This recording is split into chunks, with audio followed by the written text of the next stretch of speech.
Could that just put him over the edge? I'm not too sure. I don't think they did well. He's a bully. I'm just so sick and tired. I'm hanging on a wire, a foot over the fire, and it's burning. I can feel it inside.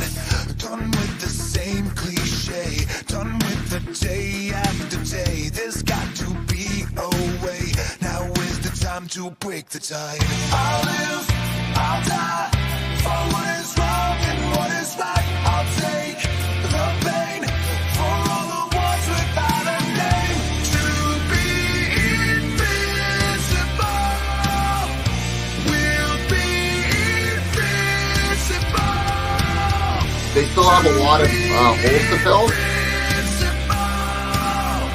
We'll be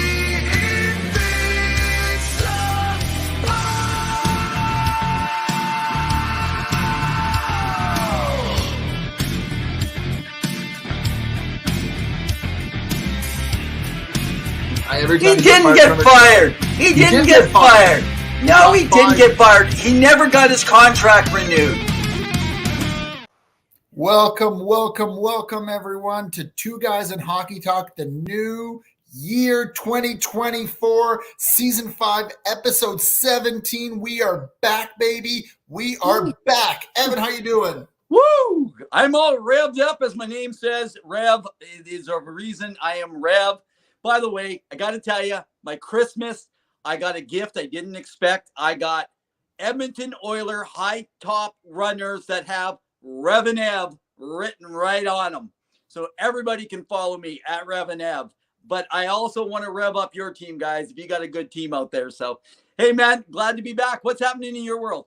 Oh, lots. I had a good Christmas. It was nice. Santa didn't really bring me much besides chocolate. So I'm glad because I don't really need many things. I have you as a partner. So that's the gift that keeps on giving every single year. But no, I'm looking forward to it. A lot of exciting stuff. As you know, even though we're midway through the NHL season and things around the hockey league, there's always new storylines to look out for in the new year. We have a lot to get through. Welcome everyone who's tuning in. Remember to like, share, subscribe. We are here every Wednesday night at 7 p.m. Mountain Standard Time. You can follow us on Facebook. You can check our YouTube page on. You can follow us on X or Twitter, as Evan likes to go at Evan Ev or me under hockey_2. We chat lots. We'll engage. We have a lot going on. And we have some big things planned coming up in the next few weeks. Some really special guests that are coming up in the next few episodes. So we're looking forward to having them on the show. But tonight it's just you and me, Evan, and we got a lot to get through. So where do you want to begin? Or do you have a beverage? Do you have a beverage? I have a beverage. Just let me lean forward and grab my beverage. All right. There we go. We got her. Hang on. Brought to you by, hang on. They're not advertising us tonight. Brought to you by a glass in my house. Evan, the World Juniors are done. Let's talk about that. I know you really wanted to pump the tires for a lot of the teams, and you wanted to talk about it at the end of last year. Team USA, congratulations on winning gold. Absolutely. Team Sweden, valiant effort, but great being a country hosting it. Gothenburg looked beautiful. I kind of want to wish that they sponsored us to go there. Maybe next year. I don't know if they're going to host it again or whatever event. The Spengler Cup happening. Lots around the world. But first and foremost, you know that Canada and Canadians are very upset because all I heard after Canada got eliminated at the World Juniors is like, well, it's a stupid tournament. We didn't have our best. Canada doesn't need this. We're in the NHL. Your thoughts on the whole tournament, U.S. winning and Sweden, Chechnya putting up the numbers that they did against Finland. Crazy. And just the all-around tournament. Your thoughts on it? Yeah, I thought it was a wonderful tournament considering we still don't have Russia back.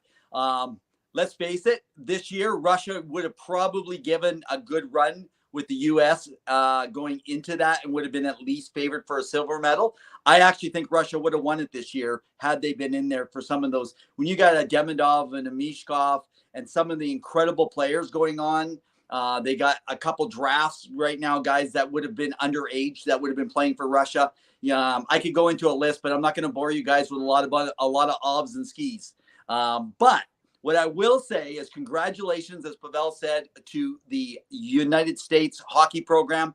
They are becoming a pure contender every year now to be at least come in for a medal minimum, and they are pushing for gold.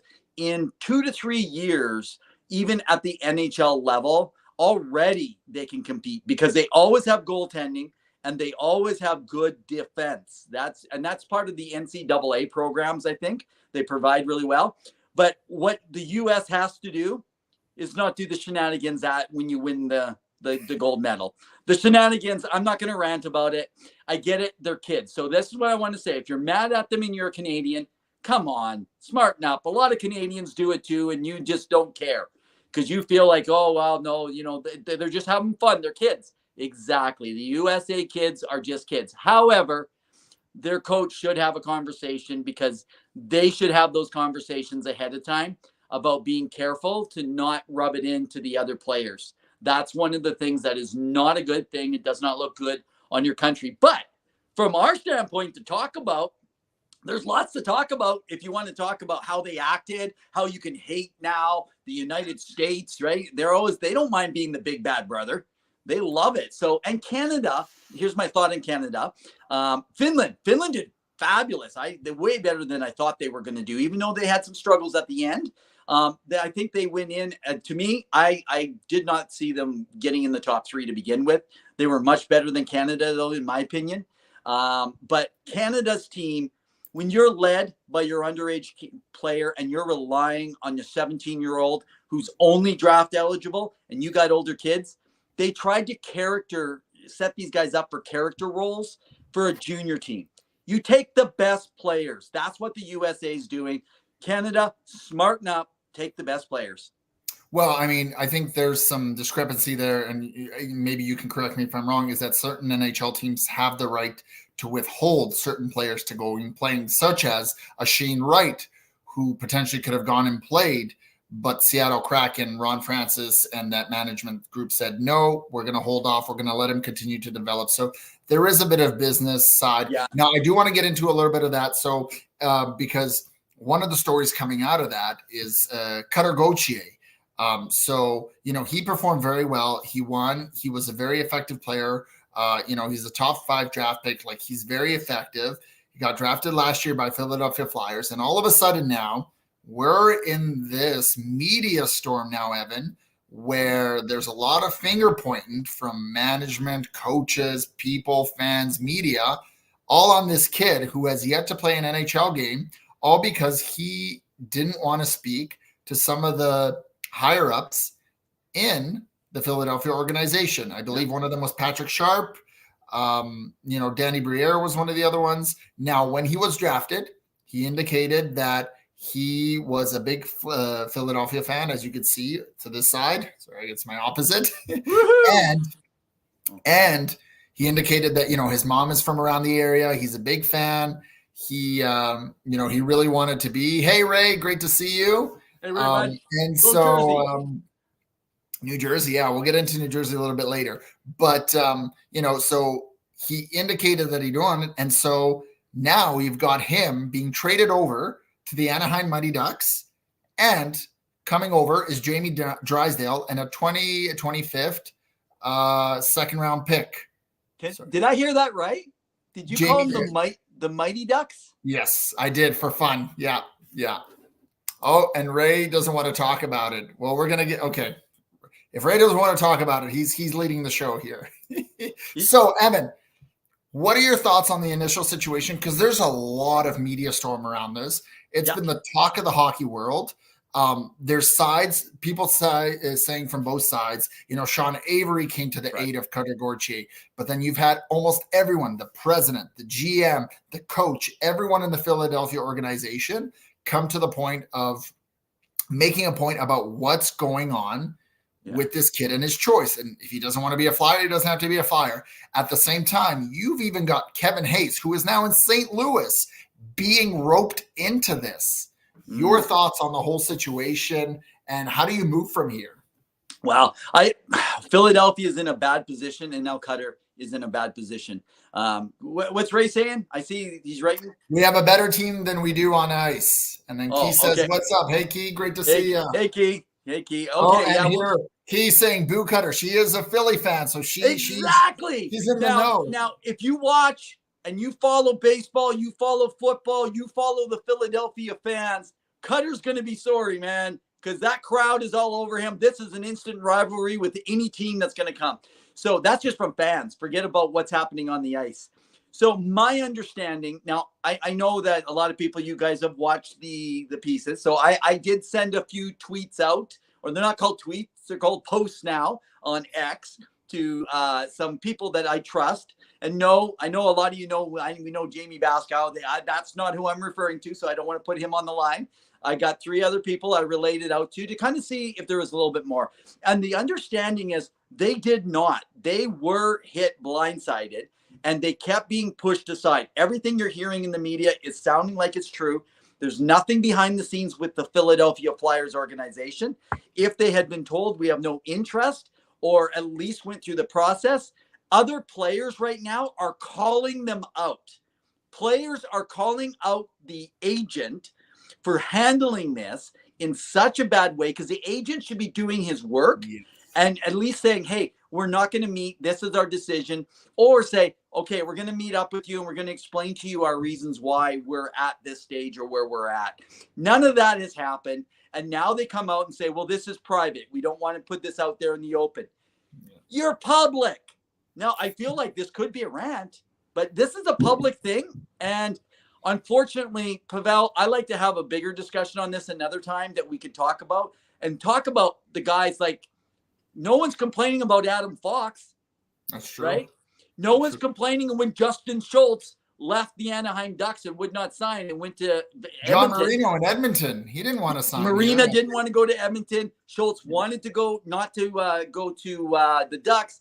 Adam said, no, I'm not playing in Calgary, Fox. And then he says, no, I'm not playing in Carolina. I want to play for the Rangers. So I think this is a bigger thing. And I like to bring someone on that's got a little more insight on this kind of stuff and future contracts. I think this is going to be an issue that's going to be brought up in the collective bargaining agreement.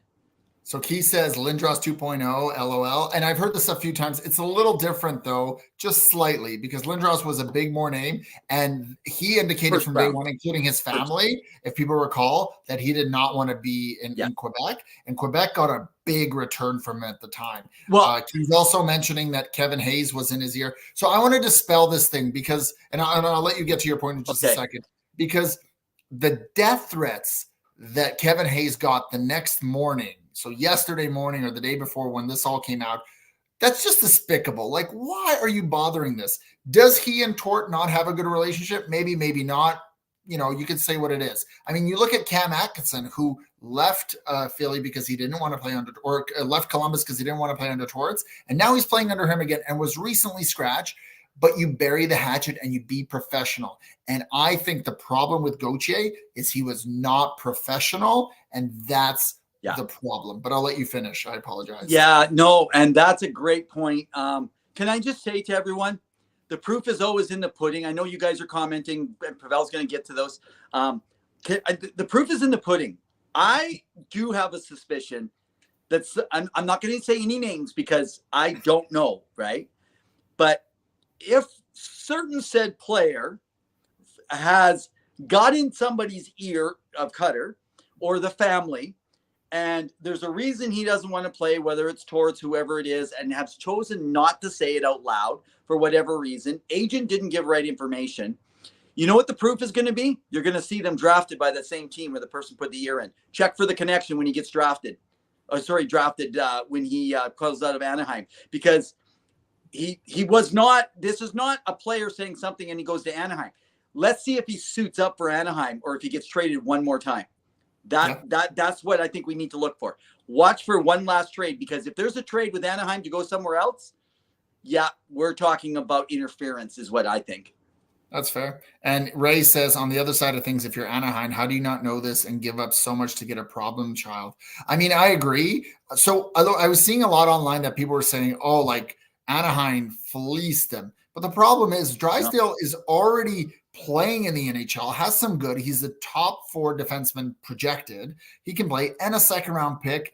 And, you know, like, you didn't believe in him, and Philly is going to benefit from having that guy in their lineup. So I think it's an even trade. We're going to see what it is. The challenge that I see in this situation is that Cutter Gauthier has yet to play in the NHL. Now, has he had some success? Yes. But we have seen players who have gone high in the draft. I'm looking at you, Alex Galchenyuk, and it doesn't always pan out, Evan.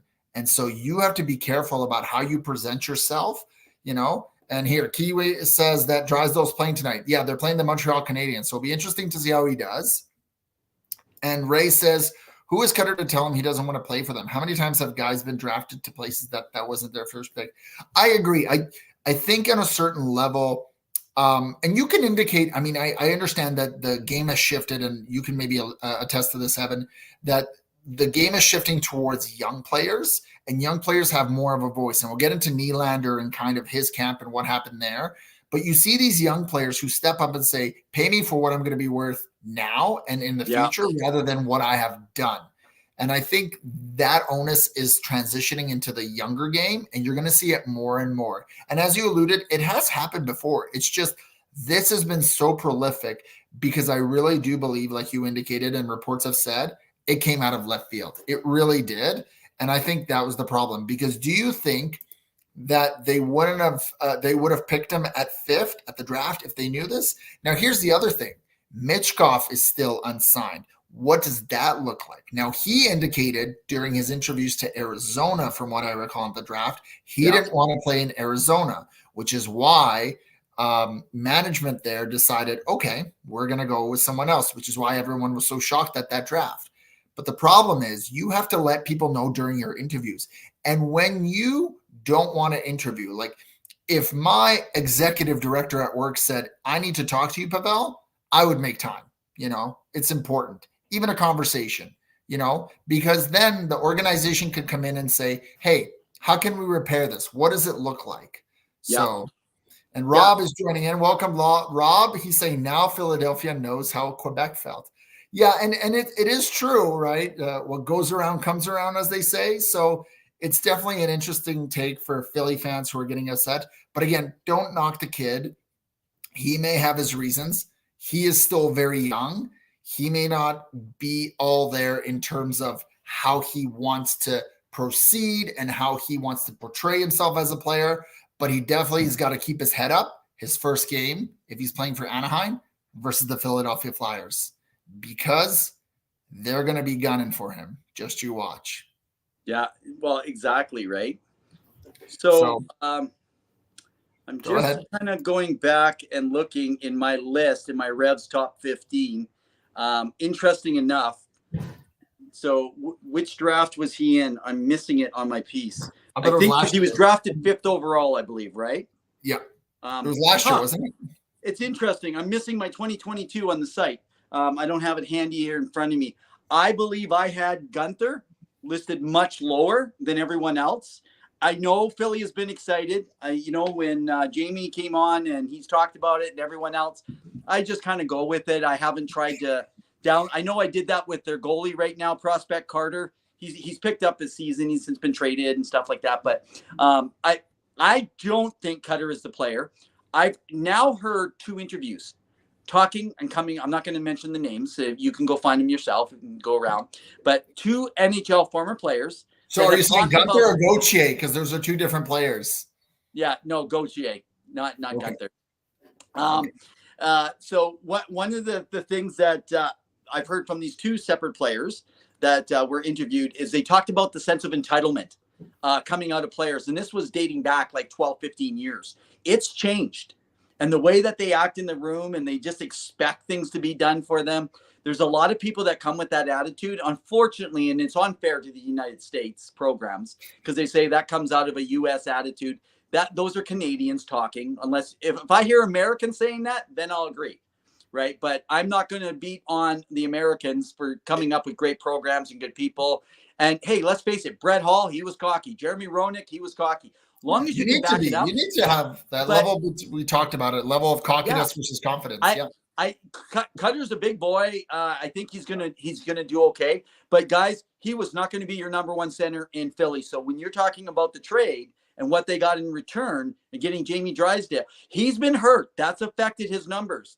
Long as he can be healthy, Philly has a good shot. And you know what? It's better for them to build from that back end because they've gotten rid of some of their other guys. That's a great build for them to plan, and they don't have to rush them to be able to. And they have another draft pick they're going to pick up. They're loading up, buddy. Yep. So you guys be prepared. So I gotta apologize. It was Jordan correcting me. He's been correcting me all week. He told me Cutter's going to be traded away, which I didn't believe in. We had a big debate and an argument about this. So thank you, Jordan. You are the real insider. And Ray's asking about Shane Wright. He's still developing with Coachella Firebirds. He's been playing for them. And I think he's played 20 some games, 25, 26. So he's been doing well. I mean, Seattle, let's just quickly add that they've picked it up in the last little bit and are moving up in the standings in the last few games here. And I got to just applaud the NHL because the outdoor game there was really, really good. And it was a beautiful presentation when I watched on TV. I think they did a really good job. Vegas has been struggling. And Jordan's saying, I think you are American. You are cocky when you pledge yourself to the flag. It's built. That's definitely a take. So one of the things that I think people need to realize is that, players are going to make choices about where they want to play, how they want to play. It's already kind of, noted even in the no movement clauses that they have or the no trade clauses, right? And some of the teams, often 10 teams that they select. And oftentimes people say, well, most likely the 7 Canadian teams. Can I see how his career? Sorry? When you get a chance, I'd like to speak to the Shane Wright thing though. Sure. So you can talk about, I just wanted to say that I think when you look at a career of a player, you want to make sure that they're successful.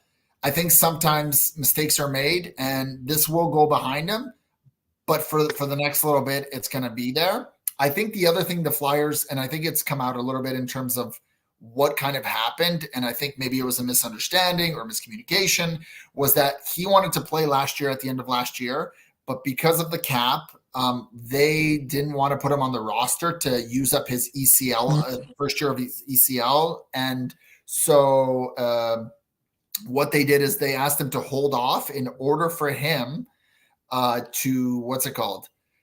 just not play and wait, even though they weren't doing that well. And I think he may have taken that personally because they would have gone over the cap. And I think they were just kind of figuring things out. Now, let's be honest. Danny Briere is doing a very good job. The team has done very well. Philly should be happy because they're still in the playoff spots. I believe they're 20-14-4, so they're doing good.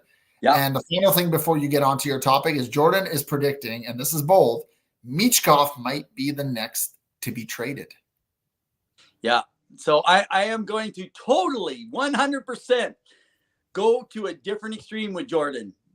There is a reason Michkov wanted in Philly, and he wants to be the star. There's no way that he's getting traded. I would bet $100 on that. So there you go, Jordan. We have a little friendly bet online. So if you want a friendly bet on the side that he gets traded before he plays for the Philadelphia Flyers, no, that he wants to get out of there. There's things that changed also with his father, right? With his father's passing before everything happened.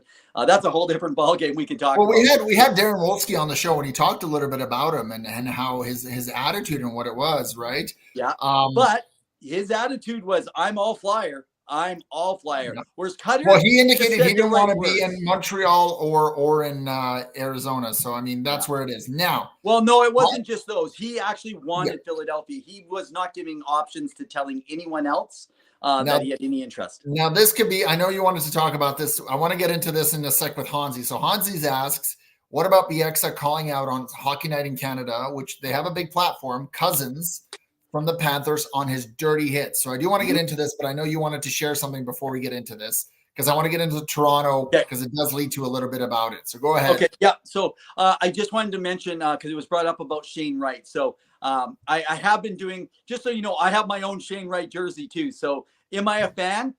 I like Shane Wright just because I like the Kraken. I like the fact they're a new franchise and, to follow. I feel like he really got ripped off because of the COVID thing. He was one of the players that got hurt the most.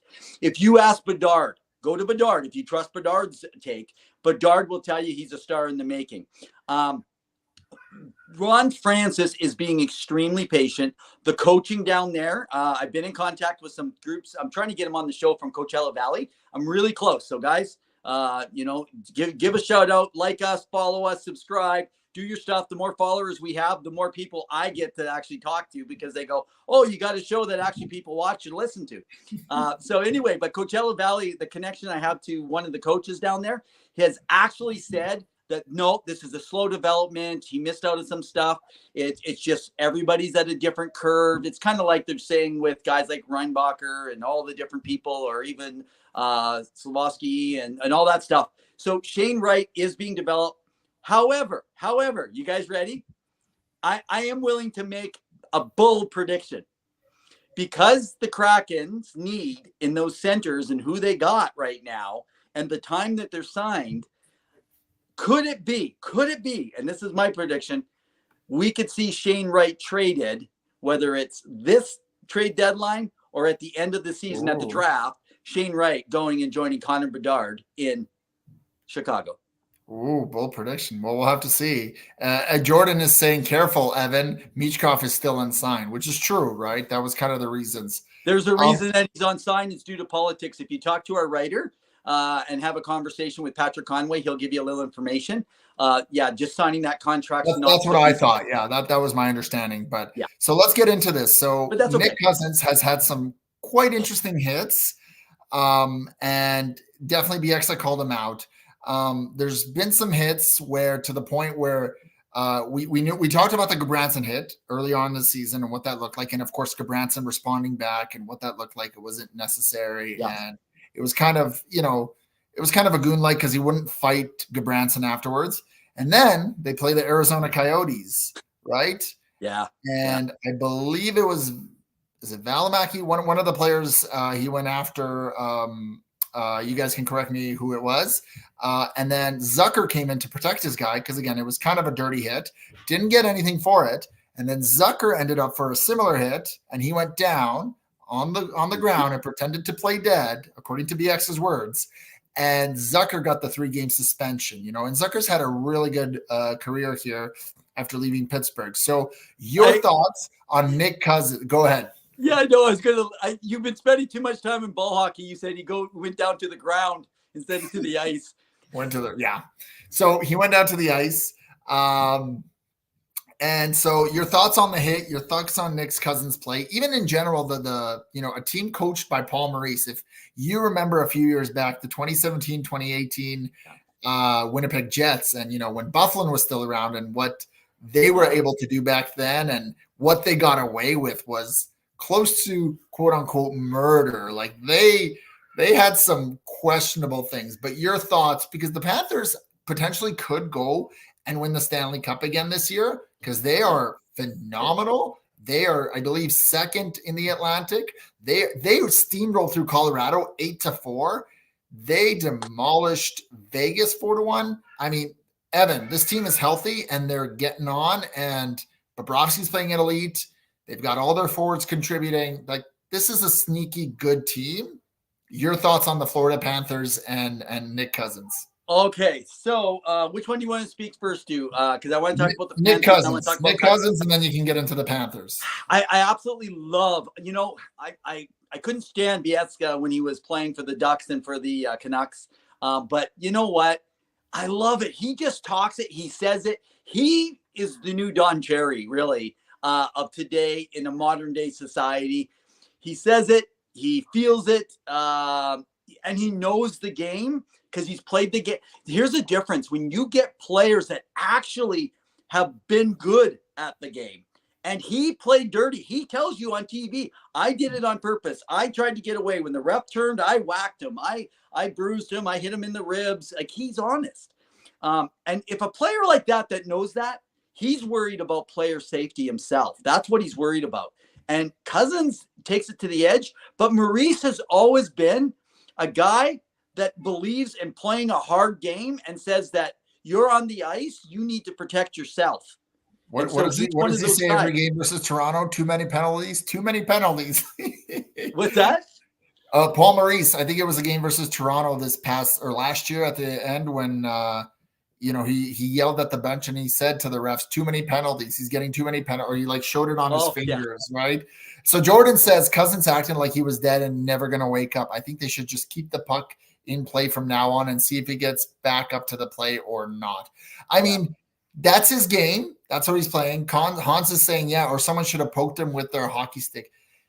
He plays on the edge, which is good, and I'm sure many teams would like that. The problem is he doesn't answer the bell, and I think that is where you have to draw the line. So if a Bieksa, who's played the game, who's been physical, who's played that type of hockey, and even more, if you guys go back to watch, back in the day, rewatch the Vancouver Canucks and Boston Bruins final, watch how those players play. Nick Cousins would have benefited from playing in that thing. It is how the Florida Panthers currently play, which is why they could potentially win the Stanley Cup again or get far, because that's what happens. I just think it was a little bit much. And Jordan says, poke him with something for sure. No innuendo there. So there goes the groin poke. There goes the groin poke.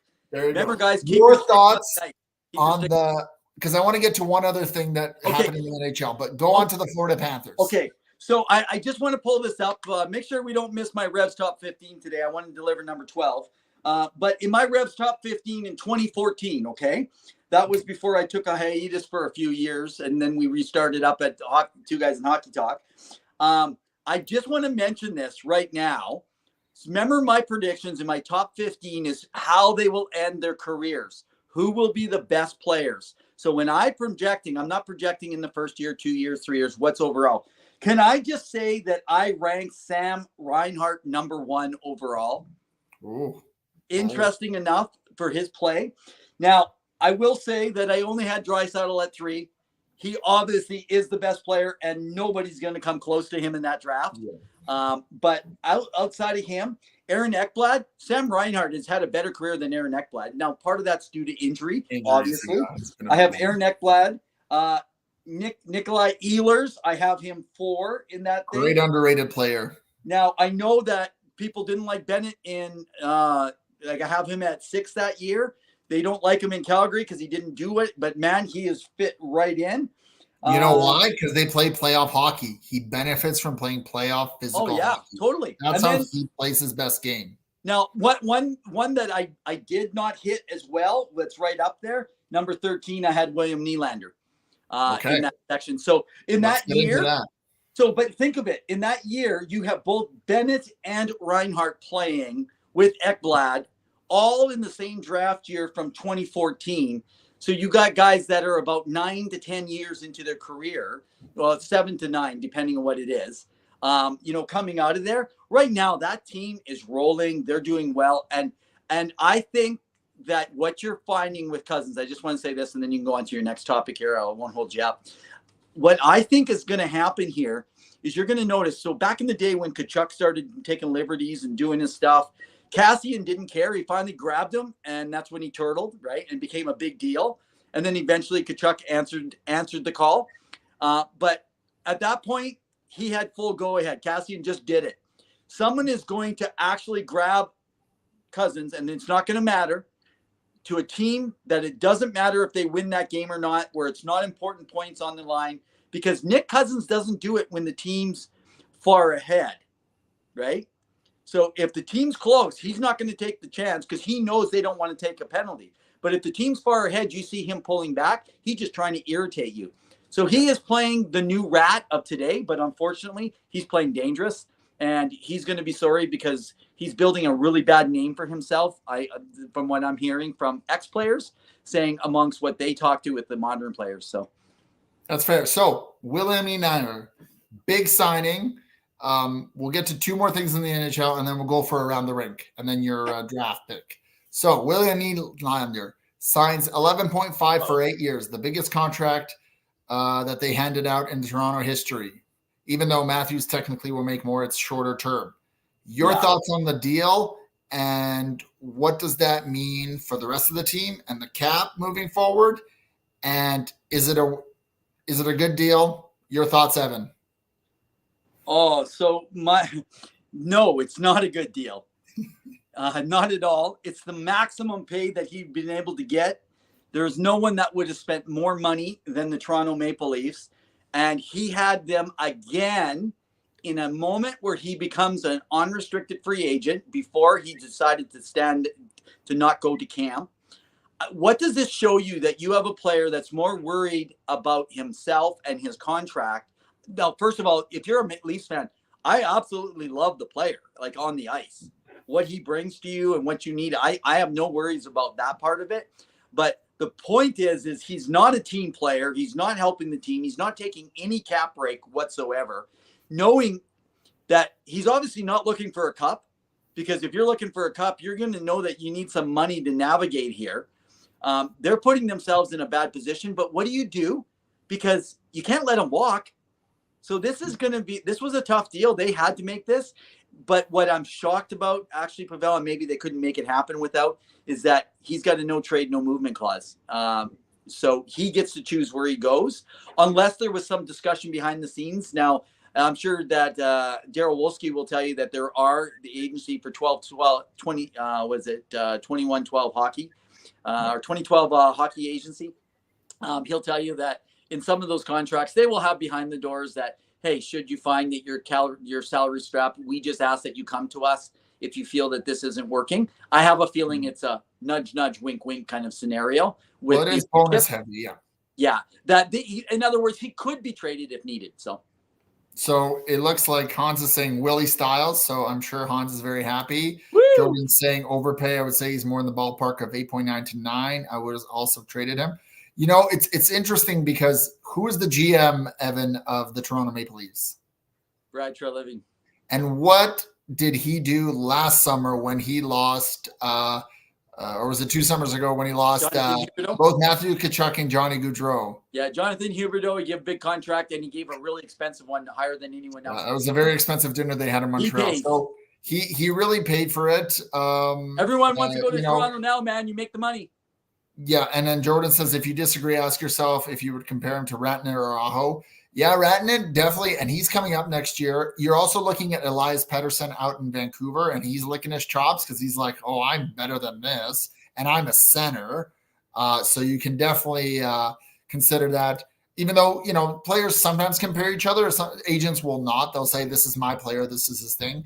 Willie is having a career year. Yeah. My worry is that even though he signed for that big contract, what does this mean for Marner? And I know that you think, oh, it's going to be quiet now in Toronto. Nope. Now they're going to be deciding Marner, and then after that as well as Tavares. And everyone's saying, oh, Tavares is going to take a pay cut, a huge pay cut.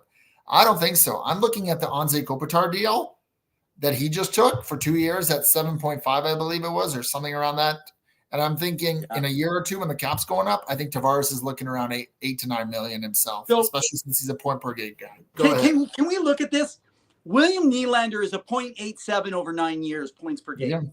Yeah. He's only in the last 3 years been a point per game player. This year he's looking and projected to blow it out of the park, right? But let's face it, when you're playing with the players he's playing with who are already up there, that's the reason the players he's playing with are a big part of that boost. Because how do you go 1, 2, 3, 4, 5? He went 5.5 years not being at that level, more at a 0.6. And now it's good on him. He's developed his game, but now you're actually paying this player at this stage. And if you think about it, he's 27 years old. So, well, I mean, I think the age thing is good because he's going to finish at 35 once he finishes his contract. So I think you're getting his prime years. It's good. Jordan's saying. Can I ask a question? Go ahead. I'd like to ask anyone following us right now. You guys put in the comments. Let's tag in a little home. I know some of you guys are Oiler fans. Who do you want? Now, be realistic. And I mean, maybe I'm wrong. Who do you want? Do you want at the number that Nylander comes in for the next 8 years? Because he'll be 28 when that starts. Or do you want at, was it 5.1, 5.2, Ryan Nugent-Hopkins, who's a two-way player, plays all aspects of the game? Who do you want? I still want Nuge. But he's a center. You have to compare wingers. You're thinking of Hyman, maybe. No. I'm thinking of just if I can get a player. Nuge was in the same position. Now, I know he was playing center, but now he's playing wing, though, right? Yeah. He's played wing since they made this change. He barely plays center anymore. He's excelled in his game. If he had been a winger all along, I'm telling you, his numbers would have been up. Jordan's saying Nuge and Hyman all day. Well, and here's the thing. Here's the thing. With Nuge coming in at those numbers, see, he took a salary cut. Even Hyman could have got a little more on the market. Oh, yeah. They're taking the cut. And and watch the next contracts. All these contracts are going crazy. People say it's going to affect the Oilers. That's a whole different thing. But don't overthink these guys. How are you going to know that Draisaitl and McDavid are staying? Because watch Draisaitl's next contract. Everyone's thinking he's going for a home run. Here's the thing. If Toronto fans think McDavid's going home, how are you moving one of those contracts unless you're moving Marner? Yeah, exactly. Right. So a lot of them have no movement clauses. Well, and if you have Nuge, you can spend $4 million above whatever you're spending on another player. So right? Jordan saying Marner may get 12.5 to 13, and Alien Pedersen or Elias Pedersen, maybe that's misspelled, getting 12 to 5, 13.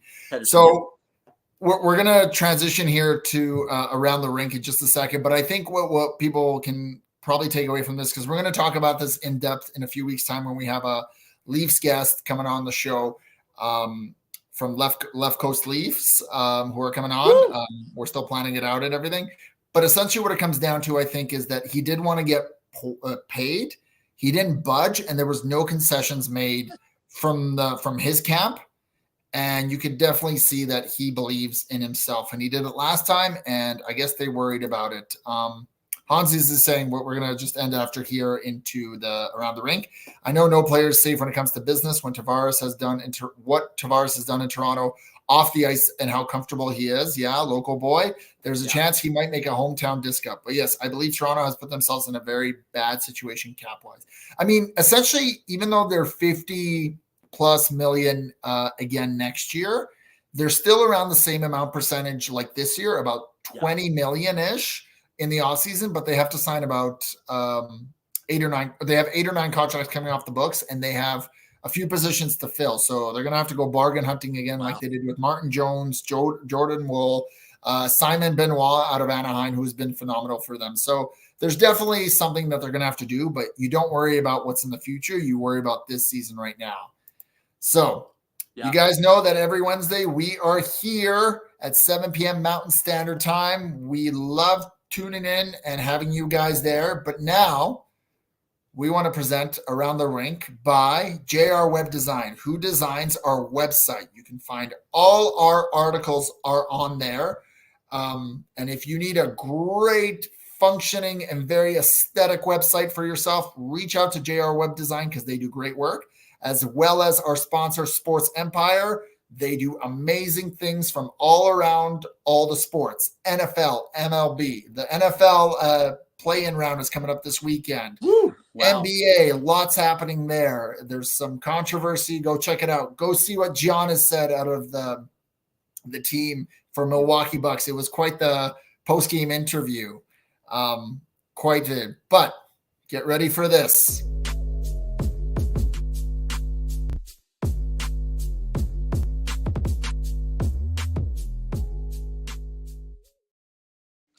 Hey guys, I want to give a big shout out here for the PWHL. So the PWHL, man, this has taken off. To get off the ground like they have and to get the support, the telecasts have been great. People complaining about the fact that they're all women on. Guys, get through this. It's a women's league. It's perfectly fine. Yeah. In fact, I want more women involved. We have been advocating since day one of this program for women's hockey, one league. We talked to people like Kat. In fact, can I just tell you something? So the Toronto team, do you know their backup goalie was actually scheduled for our show but had to cancel? And we trying to rebook. Good or bad? So Carly Jackson, the backup goalie. So we had her on. She was coming on. She says, well, I got training camp. I'm trying out. At first, she didn't get because she was part-time coaching at the university. I think it was Moncton or New Brunswick. So anyway, guys, you got to check it out. And get this, Minnesota, over 12,000 fans in the arena. That's better. It was 13. It was 13,086. Yeah. Well, they've had a couple games, I think, already. But the point is, yeah, no, that's great. So the point is, Minnesota has always been a hockey hub, and they're proving it for women's hockey. And I've said it before, and I'll say it again. There is already talk about where to expand, but they can't move too fast. You got to allow the team names to get established. Yeah. That's going to happen first. So give it a 2-year play-in. So you're going to probably have 6 teams for the first 3 years, this year, and then the next one. And then they're going to announce the ones that will come at the end of the season. And then, because they're going to have to figure out how to fill those teams without polluting. Yeah. But the truth is they want to add 6 more and make them in the West, where West plays mostly West, with 1 trip all around of 6 visits in the East, and vice versa. So that's some of the talk that's going on. But can we talk about the rules? Yeah. The rules that they have? Like, this is crazy. I'm killing a penalty. And so in the PWHL, if I'm killing a penalty and we score, the penalty ends. Yep. It's over. This is something that Jeff Merrick proposed. I love it. I love it. How can you not complain? So, guys, I love it. I know. What's been your thoughts on the PWHL? I'm watching most of the games now. I'm at least 10 to 20 minutes every game. I've loved it. I've enjoyed it. I have Aaron asking why I'm wearing a toupee. Aaron, some of us don't want to be bald like Evan, so this is why we wear toupees. I've enjoyed it. I think it's been a phenomenal, more physical than I expected in terms of I love it.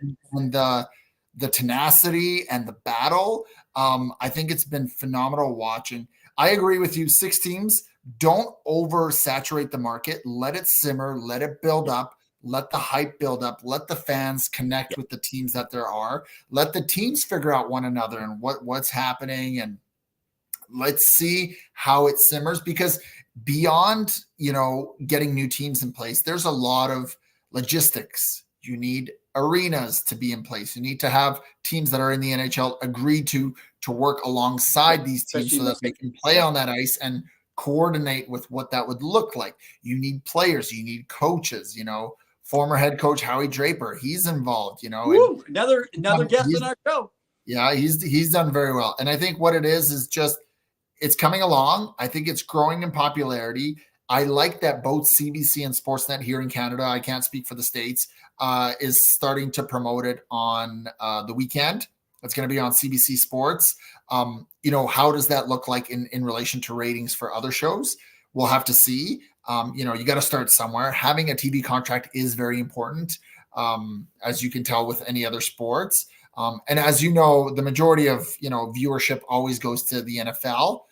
But I think this is a good thing, and I'm looking forward to seeing how the season unfolds. Now, Aaron is saying PWHL has been awesome so far. Love the jailbreak rule. Will be great for women's development and international stage. It's been pretty impressive. Whatever it may be, hockey is hockey, and I love watching it, and I want to see more of it. And I love the fireness, and I'm looking forward to the rivalries that potentially could develop, because your rivalries in the NHL, exactly. What could potentially develop there, right? I like to just mention, so on my X feed, which I have most of the, by the way, earlier when you were talking about, someone just said to me, Jordan, that was a terrible take that you had on Mishkov earlier. They came in on X and told me that's a terrible take by that guy. But I think they're a Philly fan, so no wonder. That's fair. Well, Jordan has another take. He indicated that Taylor Heiss, I think it's how you pronounce it. I apologize. Yeah, it changes. Had a nice open goal tonight, and she was the first overall pick in the I didn't PHWL. You just gave it away. He also said she's also hard not on the ice. So yeah. Well, hey. So there's a thing, and I've had a lot of correspondence around women's hockey now, working with some are following me. I don't know why. Maybe we can get them on the show. I'm actually hoping that we can get a few players actually on that show, on our show here. Oh, yeah. They really give us a good indicator of the intensity. Some people are saying, junior hockey can beat these teams, blah, blah, blah, because of this and that, because they're seeing mistakes and that. So regardless of what you think, I'm not going to get into a debate of who's better, who's not, because it's not even comparable. One of the things that I like to mention is when you've never had one major league in the world, top league, now that they have that, the development is now girls can invest, families can invest in the development of those players. And so that they can build, The reason a lot of stuff for men's hockey is because they know they have a chance to have a career. You only have national teams or playing in Europe in some of the leagues, and you don't make enough money. And the ones that have been here have been in disarray. So it's really tough when you don't even know how you're going to pay to get through. You got to pay to play in the beginning here in Canada, right? So it's an admirable goal and potentially a great way. And remember that in the NHL, beyond the actual game on the ice, there are so many different roles that people can undertake. You can be involved in teams in all sorts of ways, whether you're a scout, whether you're a development coach, whether you're in upper management and you're learning the business side of it. I think just like the NHL and any other major league, this helps develop and allow girls to aspire to play at the top level. And I'm looking forward to it. Well, I had more around the rink. We'll talk about it next week. Guy, we got 5 minutes left. I need to hit my Revs top 15. We do. So final thing before we change it up. So Jordan says he should stay, to the guy on Twitter or X, posting on X. Also, Michkov can't play until he's 25 or 26. His entry level might be up by then, and Philly needs to look long and hard at who they draft when it comes to character and loyalty. So definitely food for thought. You guys can let us know. 21. I don't know what he's talking about there. 21. He'll be able to come over at 21. Okay. But that's okay. Me and Jordan will disagree on Michkov. We're going to have a fun battle. You want to get into your draft picks? Go ahead. Let's do it. Oh, I don't have the graphics for this. What do you mean? You don't have our little promo? It's just off there to the side. Sorry.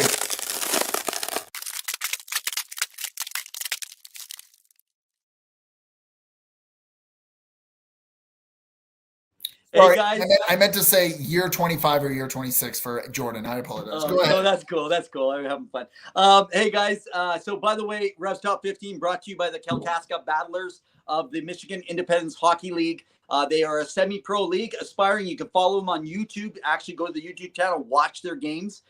So the Lost Trucker is going to get out there. So if you're listening, Lost Trucker, tonight, just make sure you set everything up. We need you to have your own mic so we can actually hear you, not like we at Rogers Arena, in order to be able to get through. And I'm going to set Lost Trucker up with possibly the owner, with Kettle, so that she can get in and rep us really well there in the place. I told her I have to do this in the next month. I got to get a jersey for Two Guys in Hockey Talk and a whole bunch of stuff and a little quick access so she can go around the arena, and she's going to advertise Two Guys in Hockey Talk because we are one of their sponsors over there, as well as they are with us. So guys, I want to hit number 12 on my Revs Top 15.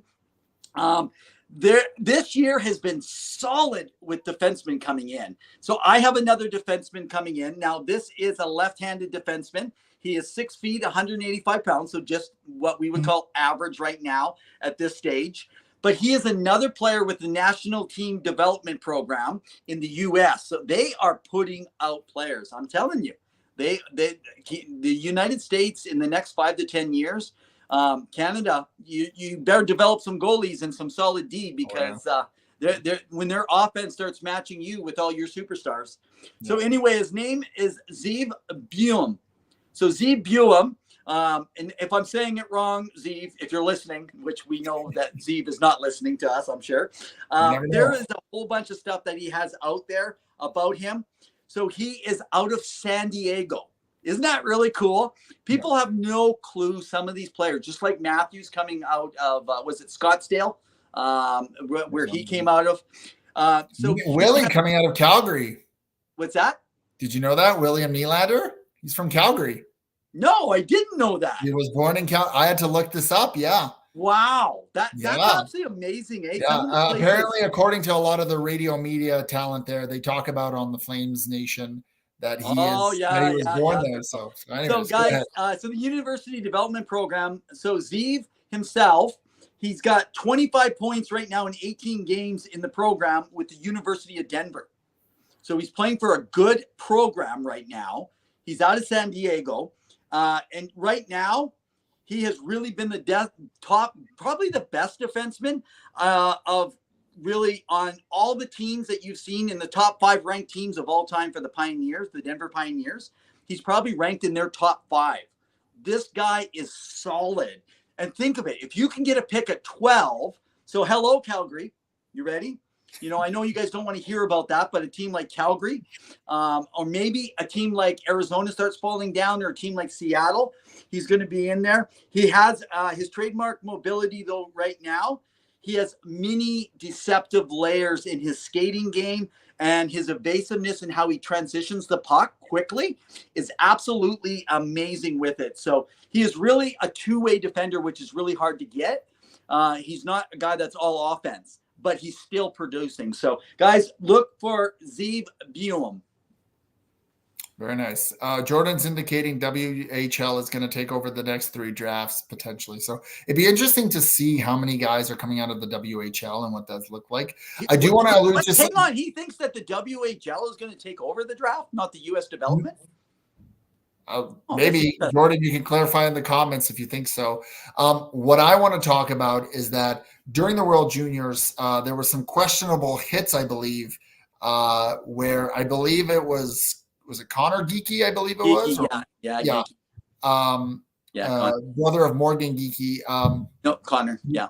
No, I know, but his brother about the hit that took place and how people should know that international rules, IHF, is a little bit different than Canadian or like the Western Hockey League or OHL. So you have to be mindful. It was a good, clean NHL hit. Yeah. That's not how it works over there. Yeah. And Evan says, and Jordan says, Evans, have me on the show and I will lay it all down for you, buddy. So we're going to have to get Jordan back on the show here soon. Sounds good. I think it'll be fun. We'll have to do also one just before the playoffs because we do that usually yearly, and it's always fun to have people on the show. Hey, why don't we do this? Why don't we do this? Jordan, we're going to book you on when I do my official, because I might revamp. This is early season and where I got guys over the next few weeks. So we're going to line you up in about a month and a half, 2 months, because we got a lot of other guests. Sorry, bud. But Jordan, we will line you up and we'll have an extended segment about 15 minutes. We'll bring him on for the Revs top 15, and he can bring his own top 15 and then talk about the development. We can get into it on that. Let's do it. That's a challenge. I like it. So we're coming up to the end here. So just a few little things to get through the NHL, some quick highlights and notes and things going on in the league and whatnot, unless there's anything around the world that you want to talk about, Evan. No, there is, but we got so much, man. We got so much. So first off, can you believe that as of today, January 10th, I believe, both Winnipeg and Vancouver at the top 2 of the league, 2 Canadian teams. Winnipeg has been phenomenal. And I got to be honest with you, Evan, it's possible that this is the year that we see a Canadian team in the Stanley Cup final again. Will they win? Anything could happen because there's injuries, luck, all that. Yeah. But that's it.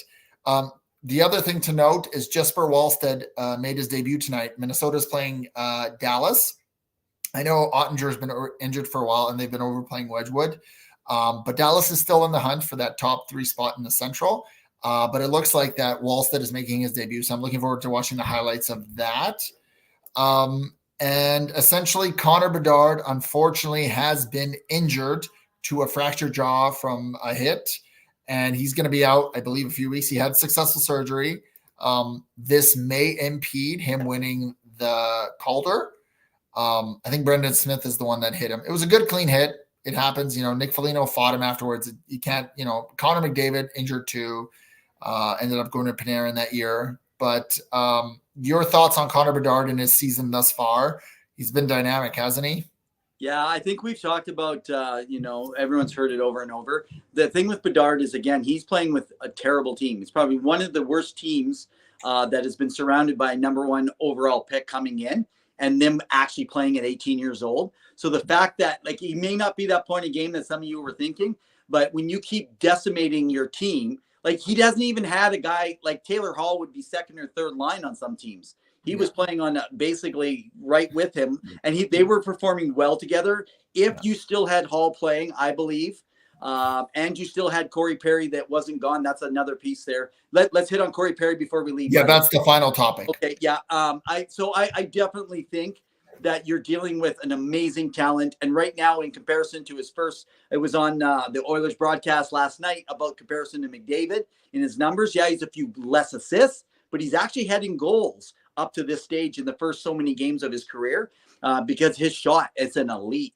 He's going to be a 50-goal scorer regularly, I think, in this league. It's going to be amazing. And can I say, I think that if he can talk, if his jaw's not shut, he should actually still go to the game and just be there as an ambassador for the Hawks.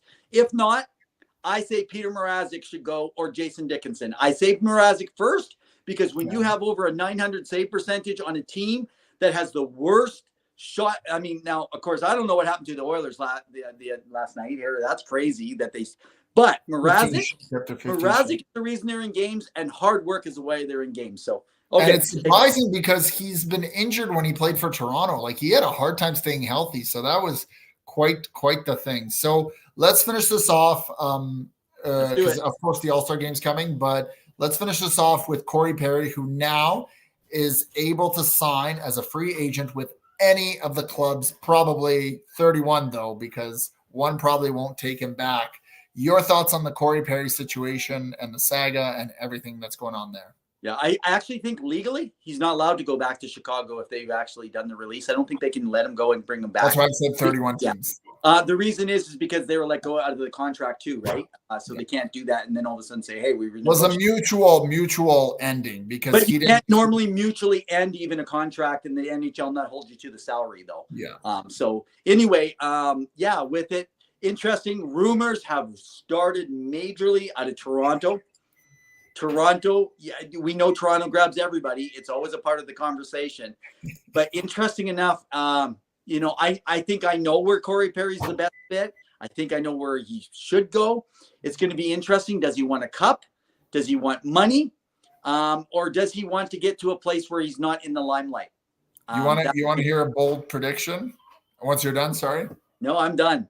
My bold prediction is Carolina. And the reason being is because they're dangling Michael Bunting right now. And they could definitely use a player like Corey Perry for that extra added scoring depth. I know they're looking for goaltending. I know that that's something in the back. But think about it. If Corey Perry went to Carolina. So you're saying that they can trade off Bunting, not worrying that they're going to replace him with Corey Perry? Correct. I think they'll sign Corey Perry for a cheap minimum. And because they can do that, they're a team that potentially could contend for the Stanley Cup. And then their trade chip is Michael Bunting for a potential goalie. Maybe that includes Peter Mrazek with Chicago. Okay. So my prediction, he ends up in Toronto or Edmonton. That's my prediction. Bold. However, I'm going to give you my dark horse. New Jersey. Ooh. New Jersey needs goaltending more than anything else. I know Ray's left us, or maybe he's still here, but Ray, I think New Jersey is kicking themselves right now for not going after Connor Hellebuck. I really do. They couldn't get him. They wouldn't have got him. Yes, they could. Yes, they could have. No, they couldn't have. Yes, they could have. No, they couldn't have. Because Winnipeg was never letting him go. Oh, I guess time's up. My screen has changed. Time is up. So once again, everyone, thank you for tuning in. We are here every Wednesday night at 7 p.m. Thank you to all our sponsors, all the people who have tuned in. We appreciate it. Make sure you hit that like button. It really helps us out. We love hearing from you. You guys are a lively bunch from wherever you are tuning into, whether it's our time or later on. Please reach out. We are on Twitter, X, hockey_2, or Evan at REV. We're on Facebook. We're on our YouTube. Go check out our website. We got articles weekly up there. We love hearing from you guys. We have a jam-packed show next week. You don't want to miss it. We love hearing from you. Evan, any final thoughts? Man, I'm excited. It's been great catching all the hockey. I'm having a hard time catching up with stuff, getting work done, and managing everything. I apologize. My articles, I have 4 articles sitting there all half done. Patrick Conway was having struggles getting some of his Russian material up. I need to get that. So Pawel's been keeping us in the loop. And if you're out there, Carmen, I think Carmen left us as a writer and took off to another group and didn't even tell us. So Carmen, hey, if you're watching the show, dude, just tell us you're gone. If you're gone, you're gone. So in the meantime, and in between time, keep your sticks on the ice. Stay safe, everyone.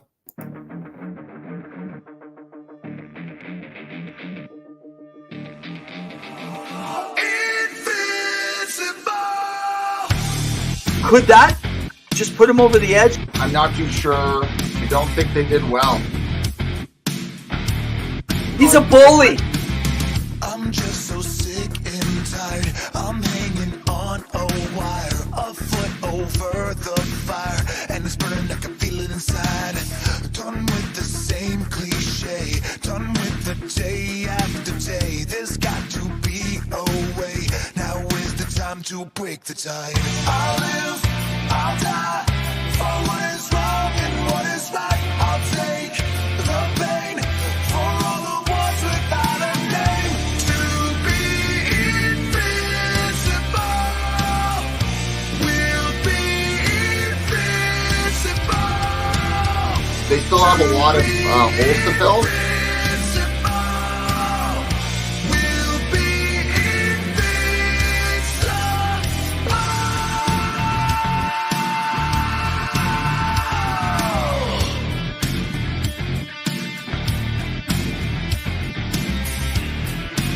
Every He time didn't get fired. He didn't get fired. No, he didn't get fired. He never got his contract renewed.